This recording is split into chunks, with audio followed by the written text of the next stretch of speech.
नमस्कार, आप देख रहे हैं नमस्ते यूपी में हूं आपके साथ उन्नति भटनागर। बुलेटिन की शुरुआत महत्वपूर्ण खबर के साथ। आज गृह मंत्री अमित शाह मिशन 2024 का आगाज करेंगे।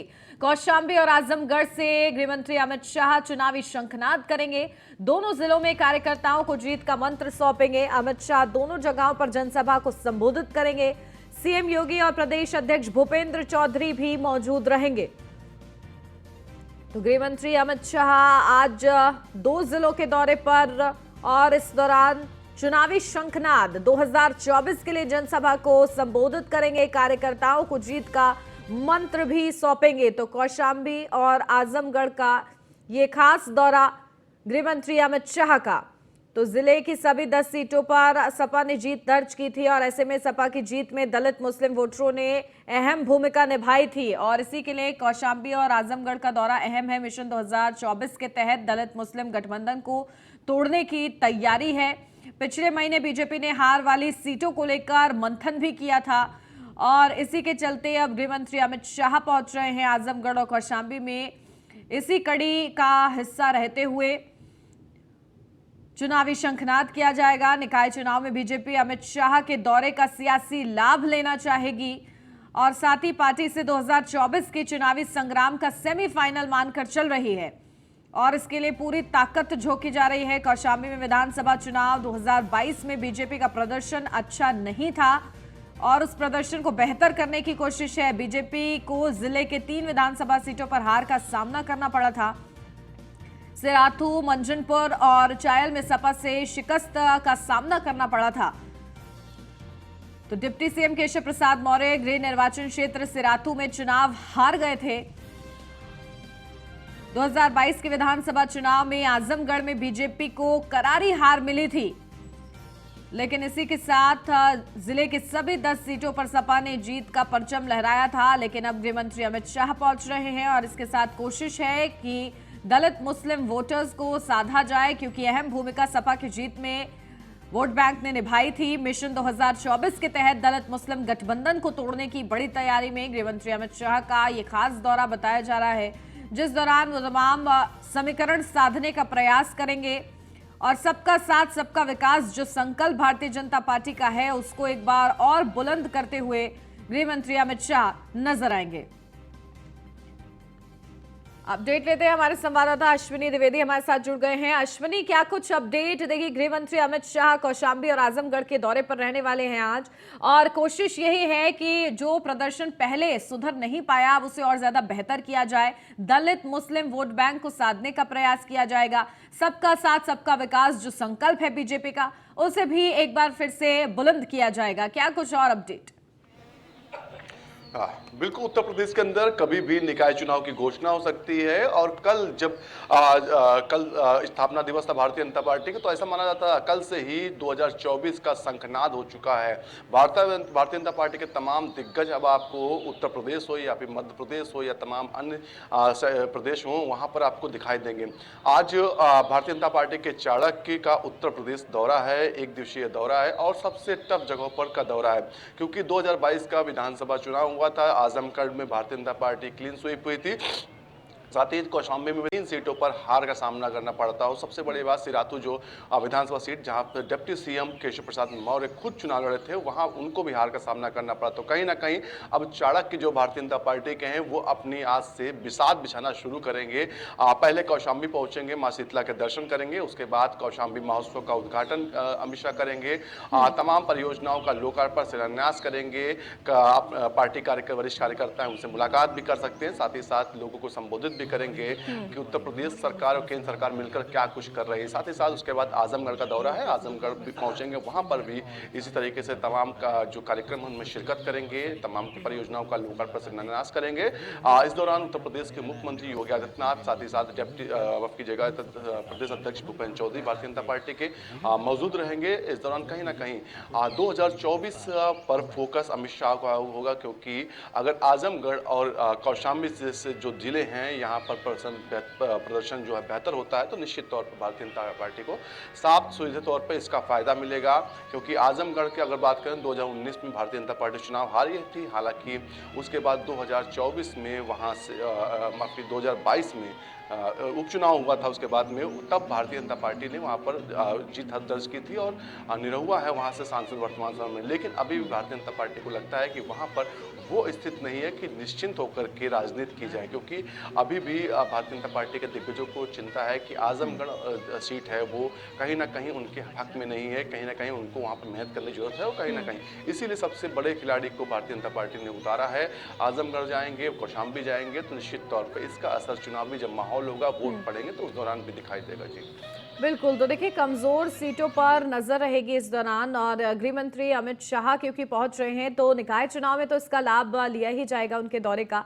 लेकिन इसी के साथ 2024 के लिए भी उनका ये दौरा बेहद ही ज्यादा महत्वपूर्ण लग रहा है। अश्विनी, बिल्कुल, जो आंतरिक रणनीति भारतीय जनता पार्टी की है, जो अभी हाल ही में विधानसभा चुनाव हुए थे 2022 में, जहां पर खराब परफॉर्मेंस भारतीय जनता पार्टी ने किया था, उन जगहों की जिम्मेदारी सबसे भरोसेमंद लोगों को दी जा रही है।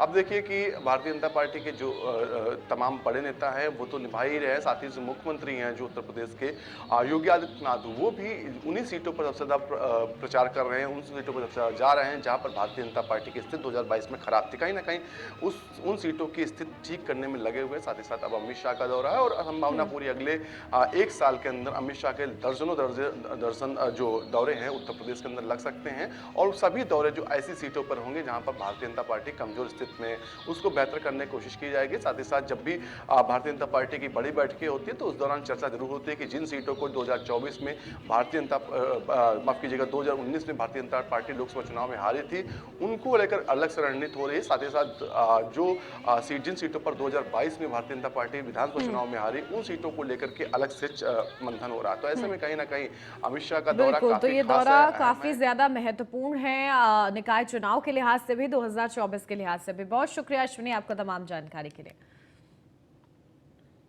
विश्व स्वास्थ्य दिवस की सभी प्रदेशवासियों को हार्दिक शुभकामनाएं दी गई हैं प्रधानमंत्री नरेंद्र मोदी की तरफ से, और साथ ही साथ आदरणीय प्रधानमंत्री जी के मार्गदर्शन में हम सभी स्वस्थ यूपी के संकल्प के साथ प्रतिबद्धता पूर्वक कार्य कर रहे हैं। प्रदेश के हर जनपद को, ये सीएम योगी आदित्यनाथ का ट्वीट सामने आया है, जहां प्रदेश के हर जनपद को मेडिकल कॉलेज से आच्छादित करने का संकल्प साकार हो रहा है। तो विश्व स्वास्थ्य दिवस पर सीएम योगी आदित्यनाथ का ये ट्वीट। दिल्ली से अब अपडेट। विश्व स्वास्थ्य दिवस के अवसर पर वॉकथॉन का आयोजन, स्वास्थ्य और परिवार कल्याण मंत्रालय की ओर से वॉकथॉन का आयोजन, शारीरिक और मानसिक कल्याण को बढ़ावा देने के लिए वॉकथॉन का आयोजन। केंद्रीय स्वास्थ्य मंत्री doctor Mansukh Mandaviya walkathon route का नेतृत्व करेंगे। तो शारीरिक और मानसिक कल्याण को बढ़ावा देने के लिए वॉकथॉन का आयोजन, केंद्रीय स्वास्थ्य मंत्री doctor Mansukh Mandaviya walkathon route का नेतृत्व करेंगे। तो विश्व स्वास्थ्य दिवस के अवसर पर वॉकथॉन का आयोजन, ये बड़ी अपडेट आपको बता दें, जहां स्वास्थ्य और परिवार कल्याण मंत्रालय की ओर से इसका आयोजन किया जा रहा है, जिस दौरान डॉक्टर मनसुख मंडाविया मौजूद रहेंगे, वॉकथॉन रूट का नेतृत्व करेंगे। अपडेट लेते हैं, हमारे संवाददाता पीयूष तिवारी हमारे साथ जुड़ गए हैं। पीयूष, क्या कुछ जानकारी, किस तरीके से ये पूरा आयोजन रहेगा, क्या कुछ खास? जी बिल्कुल, अगर हम बात करें तो आज विश्व स्वास्थ्य दिवस है और जो वॉकथॉन का आयोजन है वो यहाँ पे कराया जा रहा है। विजय चौक से लेकर निर्माण भवन तक ये वॉकथॉन का आयोजन कराया जा रहा है और स्वास्थ्य मंत्रालय की ओर से ये आयोजन कराया जा रहा है। आपको तस्वीरों में दिखा देंगे किस तरीके से यहाँ पे तमाम जो लोग हैं, खासतौर पर स्कूलों के जो बच्चे हैं वो पहुंचे हुए हैं और विश्व स्वास्थ्य दिवस के आप हाथों में पोस्टर्स देखेंगे और अलग अलग जगहों से यहाँ पे लोगों को लाया गया है और यहाँ पे आप देखिए किस तरीके से तमाम जो लोग हैं वो यहाँ पे पहुंचे हुए हैं। आज विश्व स्वास्थ्य दिवस है, क्या कुछ कहेंगे आप? आज वर्ल्ड हेल्थ डे के उपलक्ष्य में मैं सभी देशवासियों को वर्ल्ड हेल्थ डे की शुभकामनाएं देना चाहती हूँ। मैं सबसे कहना चाहती हूँ कि आप सभी हेल्दी हैबिट, हेल्दी लाइफस्टाइल अपनाइए और सारी बीमारियों से दूर रहिए। इस बार कहाँ से आए आप? हम रामन और लोहिया हॉस्पिटल से हैं। आज वॉकथॉन का आयोजन कराया जा रहा है, आप लोग भी हिस्सा ले रहे हैं, क्या कुछ अपील आप लोग करना चाहेंगे? बस यही है कि हमें हेल्दी लाइफस्टाइल अपनाना चाहिए, गुड फूड हैबिट्स और अच्छा करना चाहिए। बिल्कुल, तो आप साफ तौर पे देखिए किस तरीके से यहाँ पे कहीं न कहीं जो तैयारियां है वो पूरी कर ली गई है। थोड़ी देर का वक्त बचा है जब केंद्रीय स्वास्थ्य मंत्री मनसुख मंडाविया यहाँ पे पहुंचेंगे और इस वॉकथॉन का आयोजन जो है वो कराया जाएगा और यहाँ से धीरे धीरे निर्माण भवन तक ये वॉकथॉन कराया जाएगा। और निश्चित रूप से जो स्कूली बच्चे हैं, जो और भी जो स्वास्थ्य से जुड़े हुए तमाम अधिकारी हैं वो यहाँ पे मौजूद हैं और निश्चित रूप से एक मैसेज देने की कोशिश की जा रही है किस तरीके से स्वस्थ रहना है, हेल्दी फूड को खाना है और अपने आप को स्वस्थ रखने के लिए क्या कुछ उपाय किए जाने हैं, क्योंकि मानसिक रूप से या शारीरिक रूप से कल्याण हो, इसको लेकर भी कहीं ना कहीं यहाँ पे आयोजन कराया जा रहा है। और इस तरीके के आयोजन पहले भी कराए जाते रहे हैं। हालांकि कोरोना के काल में अगर हम बात करें तो इसी तरीके का आयोजन को नहीं किया गया था, लेकिन अब फिर से एक बार फिर से इस आयोजनों को कराया जा रहा है ताकि एक बेहतर जो मैसेज है वो कहीं ना कहीं जाए और लोग स्वास्थ्य के प्रति जागरूक हो। क्योंकि आपने देखा कि अब कोरोना के केसेस भी धीरे धीरे बढ़ रहे हैं, ऐसे में लोगों को जागरूक करना स्वास्थ्य मंत्रालय की जिम्मेदारी भी है और कहीं ना कहीं जवाबदेही भी है। और यही कारण है कि आप देखिए किस तरीके से आज विश्व स्वास्थ्य दिवस पर इस तरीके के जो आयोजन है वो कराए जा रहे हैं। क्या कहेंगे आप विश्व स्वास्थ्य हॉस्पिटल आज विश्व स्वास्थ्य दिवस है, आप लोग इस वॉकथॉन में आयोजन में हिस्सा ले रही हैं, क्या कुछ कहेंगे? हम लोग आरएमएल की तरफ से आए हैं और हम सब लोगों को यही मैसेज देना चाहते हैं कि आप स्वस्थ रहिए, स्वच्छता को अपनाइए, साफ सफाई रखिए और योग अपनाइए। आप क्या कुछ कहेंगे? विश्व स्वास्थ्य दिवस पर ये प्रण किया जाता है कि एक थीम हमारा हर साल का होता है, अभी है हेल्थ फॉर ऑल। तो हमें ये देखना है कि हर एक व्यक्ति कहीं भी हो वो स्वस्थ होना चाहिए, क्योंकि वो इसका मौलिक अधिकार है। उसके लिए हमें बहुत सारी बातें होती हैं जिनको नोटिस करना होता है कि आपका एटमॉस्फेयर साफ होना चाहिए, खाना पीना अच्छा होना चाहिए। ये सारी बातें हम जन जागरूकता के थ्रू फैलाने के लिए आए हैं, यहाँ पे नाटक वगैरह के थ्रू सब लोगों में फैलाना चाहते हैं। स्वास्थ्य मंत्री भी यहाँ पे पहुंचे। आज स्वास्थ्य मंत्री जी आने वाले हैं तो उनके सामने ही हमारा ये प्रोग्राम प्रस्तुत किया जाएगा। बिल्कुल, तो साफ तौर पे आप देखिए किस तरीके से यहाँ पे तैयारियां चल रही हैं और सभी लोगों की यहाँ पे यही अपील है कि अपने आप को किस तरीके से स्वस्थ रखना है और सभी लोग थोड़ी देर का और इंतजार जरूर कर रहे हैं, क्योंकि थोड़ी देर में केंद्रीय स्वास्थ्य मंत्री मनसुख मंडाविया यहाँ पे पहुँचेंगे और उसके बाद इस कार्यक्रम की जो शुरुआत है वो की जाएगी और यहाँ से यानी कि विजय चौक से लेकर निर्माण भवन तक ये जो वॉकथॉन है उसका आयोजन कराया जाएगा और इसकी तैयारी कहीं ना कहीं पूरी कर ली गई है। बिल्कुल, तो देखिए विशेष आज ये पूरा कार्यक्रम है और किस तरीके से हेल्दी लाइफ सभी जिए, इसके लिए प्रोत्साहित कैसे किया जाता है ये देखना होगा। ठीक है पीयूष, आप बने रहिए हमारे साथ, लौटती हूँ आपके पास।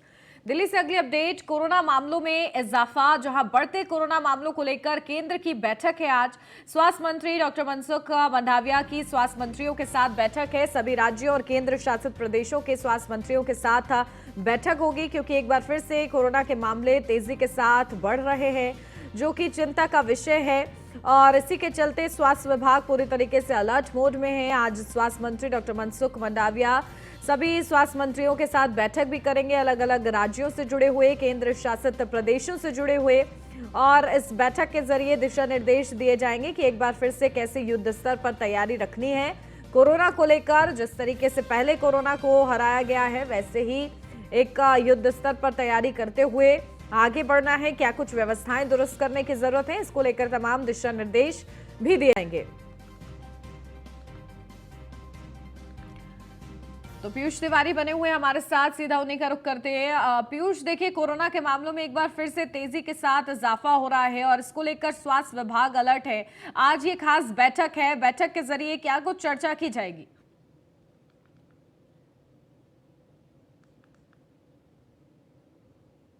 बढ़ रहे हैं। पिछले एक महीने की अगर हम बात करें, उसके बाद लगातार स्वास्थ्य मंत्रालय की बात करें या यहाँ तक कि प्रधानमंत्री भी इस पूरे मामले पर नजर बनाए हुए हैं। आज स्वास्थ्य मंत्रालय की ओर से एक बैठक की जाएगी। उस बैठक में अगर हम बात करें तो तमाम जो राज्यों के स्वास्थ्य मंत्री हैं वो भी इस बैठक में मौजूद रहेंगे। संभवतः ये वीडियो कॉन्फ्रेंसिंग के जरिए स्वास्थ्य मंत्री जो है वो ये बैठक करेंगे, यानी कि जो स्वास्थ्य राज्य मंत्री हैं वो वीडियो कॉन्फ्रेंसिंग के जरिए जुड़ेंगे। इसके अलावा जिन राज्यों के स्वास्थ्य अगर हम बात करें जिन राज्यों के स्वास्थ्य मंत्री नहीं जुड़ पाएंगे, वो कहीं ना कहीं उनके जो वरिष्ठ अधिकारी हैं वो इसमें जुड़ेंगे। और सबसे बड़ी बात है कि सभी लोगों को कहीं ना कहीं एक तरीके से रिपोर्ट कार्ड देने होंगे कि अभी कोरोना केसेस की जो संख्या है वो क्या कुछ उनके प्रदेश में है, और सबसे बड़ी बात है कि तैयारी खासकर क्या कुछ है, क्योंकि कहा जा रहा है कि जिस तरीके के कोरोना के केसेस अभी फिलहाल में बीते 15 से 20 दिनों के अंतराल में बढ़े हैं, अगर ऐसे ही कोरोना के केसेस बढ़ते रहे तो निश्चित रूप से ये आंकड़े जो है वो बढ़ सकते हैं और डरावने हो सकते हैं। ऐसे में सरकार किस तरीके से तैयारी करे, एहतियात बरते, इसी को लेकर ये बैठक बुलाई गई है। करीब 12 बजे का वक्त बताया जा रहा है जब स्वास्थ्य मंत्रालय ये बैठक करेगा।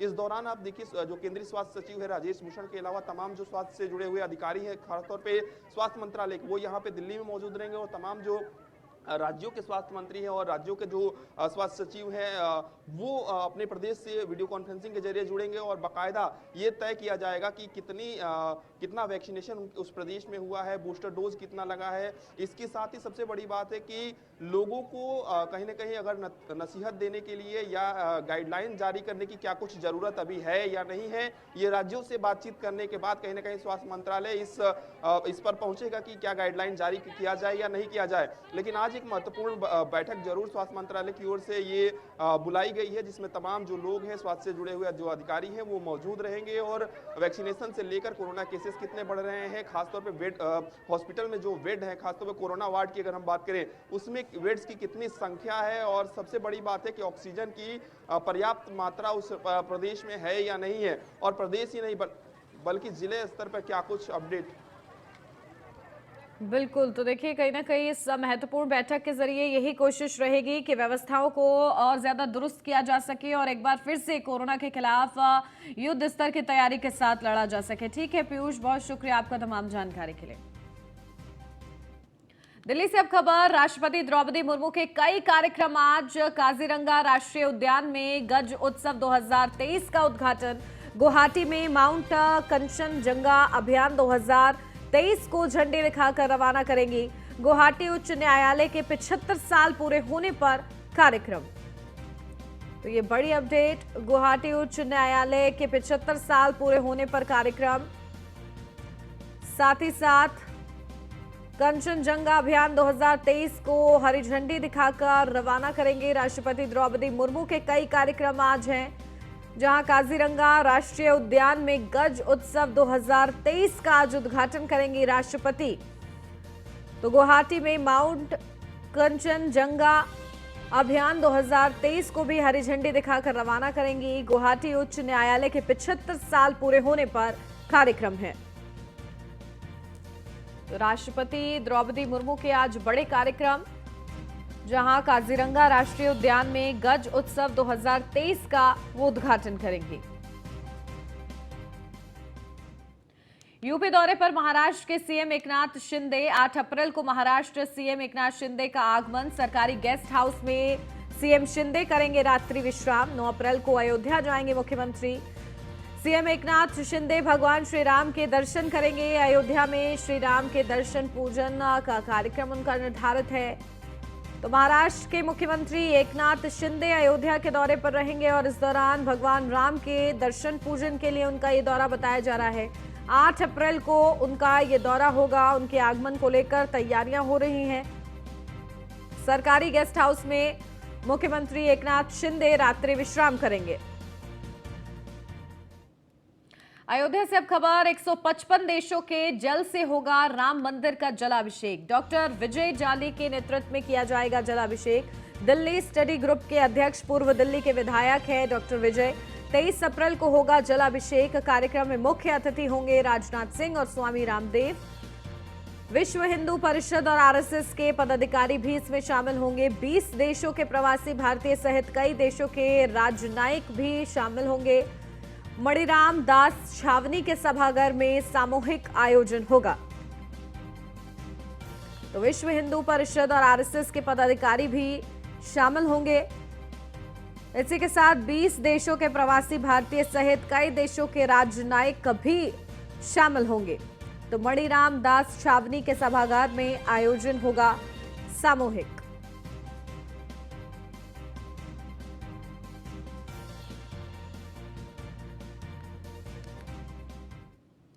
और दिल्ली से इस वक्त की बड़ी खबर, लक्कड़ के गोदाम में लगी भयंकर आग। टेलीफोन एक्सचेंज जोगी एरिया में अवैध लक्कड़ के गोदाम में आग लगी है। कड़ी मशक्कत के बाद आग पर काबू पाया गया है।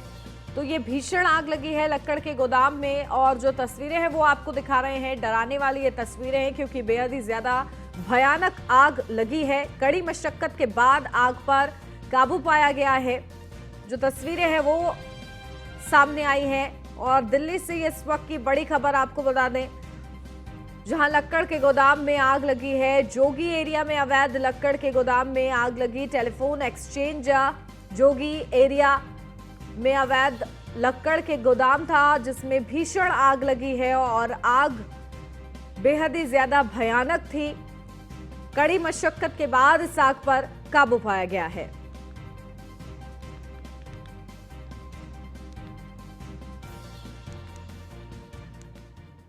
मेरठ से अब खबर, डीजे बजाने को लेकर मारपीट। मस्जिद के सामने डीजे बजाने को लेकर कहासुनी। डीजे बजाने को लेकर दो समुदाय में कहासुनी हुई। सूचना पर पहुंची पुलिस ने मामले को शांत कराया। ब्रह्मपुरी थाना क्षेत्र के पूर्वा इलाही का ये पूरा मामला बताया जा रहा है। तो डीजे बजाने को लेकर दो समुदाय में कहासुनी हो गई है। ब्रह्मपुरी थाना क्षेत्र के पूर्वा इलाके का पूरा मामला है। सूचना पर पहुंची पुलिस ने मामले को शांत कराया है। ब्रह्मपुरी थाना क्षेत्र के पूर्वा इलाके का ये पूरा मामला सामने आया है। अपडेट लेते हैं, हमारे संवाददाता अतुल शर्मा हमारे साथ जुड़ गए हैं। अतुल, क्या कुछ जानकारी? देखिए, विवाद हो गया दो समुदाय में डीजे बजाने को लेकर, ये विवाद सुलझ गया है, प्रशासन का क्या हस्तक्षेप रहा? देखिए, थाना ब्रह्मपुरी क्षेत्र का मामला है जहां पर डीजे को लेकर के दो पक्षों में विवाद हुआ था। दो समुदाय के लोगों में विवाद हुआ था, लेकिन मौके पर पुलिस ने पहुंच के मामले को शांत कराया। मस्जिद के आगे डीजे बजाने को लेकर के ये विवाद था, जिसको लेकर रमजान का महीना चल रहा है और उसी वक्त प्रशासन और पुलिस ने मौके पर पहुंचकर दोनों पक्षों को शांत कराया। साथ ही कार्रवाई का आश्वासन दिया है कि स्कूल में अगर ये इस तरह से बदतमीजी की जाती है, डीजे बजाया जाता है, तो उस पर कार्रवाई की जाएगी। लेकिन दोनों तरफ से अभी मामला शांत है, किसी भी तरह से कोई तहरीर वगैरह प्राप्त नहीं हुई है। पुलिस का कहना है तहरीर मिलने के बाद कार्रवाई की जाएगी। बिल्कुल, और देखिए किस तरीके से कार्रवाई के जरिए इस पूरे मामले को शांत कराया जाता है, देखना होगा। बहुत शुक्रिया अतुल आपका तमाम जानकारी के लिए। और इसी के साथ इस बुलेटिन में बस इतना ही। खबरों का सिलसिला आगे भी जारी है। आप बने रहिए न्यूज़ वन इंडिया के साथ।